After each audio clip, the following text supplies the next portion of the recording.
Etixia fait partie des acteurs de l'immobilier commercial présents ici sur la zone Paris-Ouest et c'est ici, autour de nous, qu'il bâtit à sa manière le renouveau de ce pôle commercial. 20 000 m² avec des enseignes, des espaces verts et diverses activités. Livraison prévue en 2024. On rejoint tout de suite la responsable de ce projet.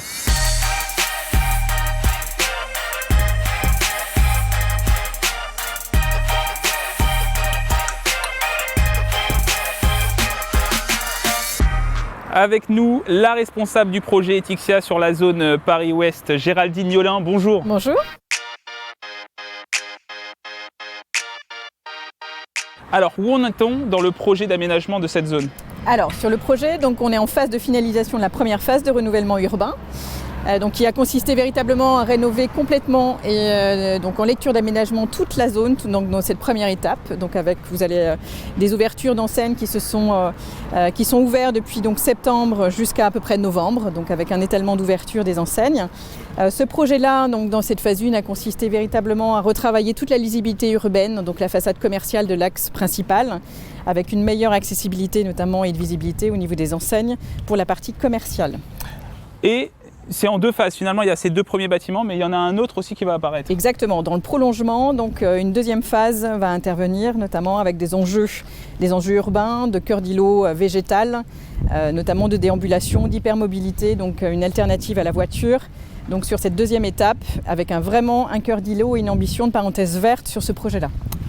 Et là, on est en plein dans le futur des zones commerciales. Exactement. L'objectif est qu'elle ne soit pas strictement définie comme commerciale, puisque l'objectif est de véritablement travailler des mixités fonctionnelles, donc des fonctions autres que le commerce, complémentaires au commerce. Ça peut être, par exemple ? Ça peut être du service, ça peut être en effet de l'habitat, ça peut être véritablement du loisir. L'objectif est véritablement que les fonctions se nourrissent les unes par rapport aux autres pour en faire vraiment une lecture de territoire et une réponse aux besoins du territoire.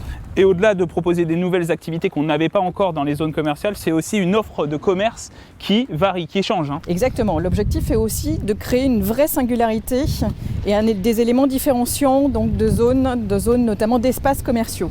Donc ça passe aussi par une mixité, en tout cas de typologie de format et de profil de commerce, avec des porteurs de projets locaux qui vont être complémentaires aux enseignes nationales. Et avec des tendances lourdes dues à la crise sanitaire qui étaient déjà présentes avant mais qui se sont amplifiées avec la crise sanitaire. Qui se sont renforcées. L'objectif est aussi sur les ambitions portées sur ce projet-là, c'est vraiment de travailler notamment sur la partie consommation, valorisation de toutes les richesses du territoire, consommation saine, valorisation des circuits courts. Donc on est vraiment sur cet enjeu-là de programmation complémentaire aux enseignes nationales. On travaille, on met en valeur toutes les richesses du territoire et toutes les richesses locales par rapport aux porteurs de projets qui vont venir compléter les enseignes nationales. Merci Géraldine Niolin. Je vous en prie, merci. Je rappelle que vous êtes responsable du projet Etixia sur la zone Paris-Ouest. Etixia, promoteur immobilier spécialisé dans les espaces commerciaux. Et justement, on va aller voir le magasin Day by Day et son créateur. C'est un grand marché en vrac.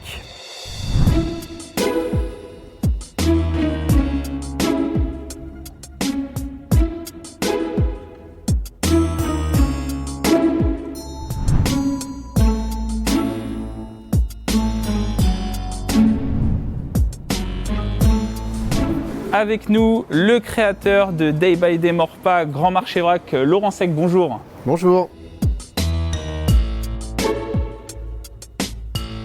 Alors, vous avez ouvert le 13 octobre, comment ça se passe ces premiers jours ici ? Écoutez, le démarrage, il est incroyable. J'attendais pas autant de monde, c'est évident. Donc on avait vraiment eu un afflux de personnes mercredi, jeudi, vendredi, samedi. J'avais fait un gros tapage sur les réseaux. Les gens étaient un peu curieux de mon histoire et voilà, ils étaient en rendez-vous. Donc on était vraiment très satisfaits de ce démarrage. Alors justement, votre histoire, parlons-en. Vous étiez directeur commercial dans une entreprise et aujourd'hui, vous vous retrouvez à la tête d'un magasin un peu particulier puisque vous faites du vrac. Tous les produits sont vendus en vrac. Comment ça s'est fait tout ça ? Une prise de conscience pour moi, parce que j'étais directeur commercial effectivement pendant 13 ans dans une entreprise qui était dans l'univers du snacking premium. Donc super produit, je représentais 40 marques différentes, mais on vendait des produits. Le snacking, c'est les produits à emporter, donc ils sont emballés, suremballés. Et je me disais, mais c'est pas possible, tous ces déchets qu'on produit alors qu'on fait des super produits, c'est frustrant. Donc voilà, j'ai eu envie de tourner la page et puis d'aller vers un projet qui avait plus de sens pour moi, d'où cette idée autour du vrac, parce que je connaissais Day by Day depuis très longtemps. Alors, c'est un magasin qui est particulier. C'est quoi la philosophie de ce magasin? C'est rare en plus dans la marque Day by Day. Hein.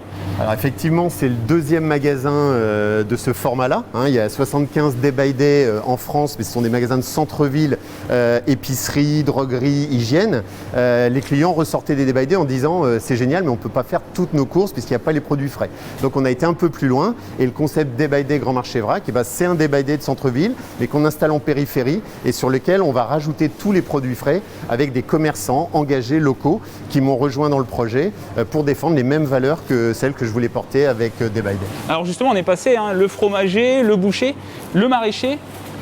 Alors c'est qui sont toutes ces personnes? Je suis vraiment super fier d'avoir réussi à convaincre ces gens qui m'ont accompagné. Je vais commencer par le boucher, donc la boucherie Cardier. C'était vraiment un message à envoyer aux Morpasiens aussi, de dire que la proximité et la périphérie pouvaient être complémentaires. Donc la boucherie Cardier, c'est une boucherie du centre-ville de Maurepas et qui a rejoint le projet en plus de son activité.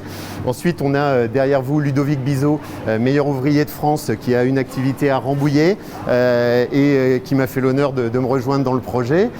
Et ensuite, alors pour Ludovic, un petit mot, hein, les produits c'est le terroir, donc c'est vraiment la volonté de proposer une gamme qui correspond à chaque terroir.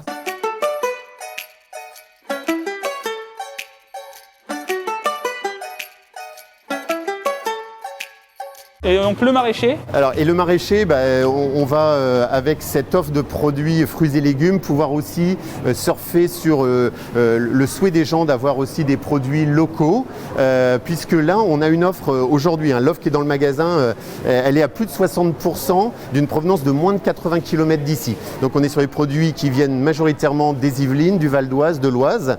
C'est de la culture pleine terre, c'est de la haute valeur environnementale, et notre maraîcher qui fait les marchés de Saint-Germain-en-Laye et de Chatou, son leitmotiv c'est le goût, le goût, le goût. Il dit les clients quand ils achètent des fruits et légumes, les produits se conservent très très peu et en plus ils n'ont plus de goût. Donc voilà, on a essayé et les retours qu'on a depuis mercredi, il y a déjà des gens qui sont venus 3 fois, 4 fois en 5 jours, c'est étonnant, et ils nous disent vraiment les fruits et légumes sont super bons.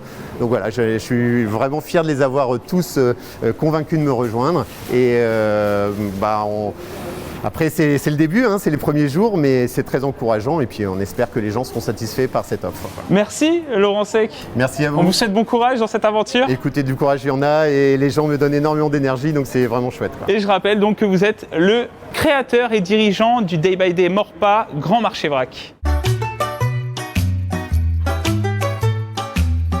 Et pour conclure sur le sujet du magasin Day by Day à Maurepas, Laurent Sec a lancé une campagne de financement participatif. Objectif, financer des ateliers autour du potager que vous voyez derrière moi, mais aussi des ateliers autour des astuces anti-gaspillage. Rendez-vous sur le site internet qui s'affiche en bas de l'écran.